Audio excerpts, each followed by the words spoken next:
This episode of Tutorial Tuesday, we go over the steps of loading and unloading our gravity tilt trailer.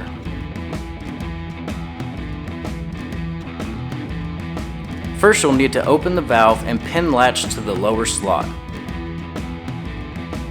Next, manually lower the deck until the tail touches the ground.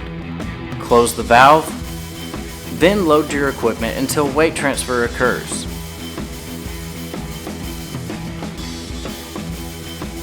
Open valve slowly, then pin latch in upper slot. Wait 3 to 5 seconds before closing the valve to the upright position.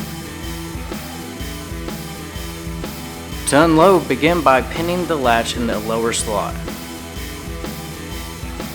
Unload equipment until weight transfer occurs. Open valve slowly, then wait 3 to 5 seconds before closing the valve again. Unload equipment. Open valve and then turn latch pin to where it can rotate freely. Return deck to transport position. Lastly, pin latch in upper slot, then close the valve. Thanks for watching, and we'll see you on next Tutorial Tuesday.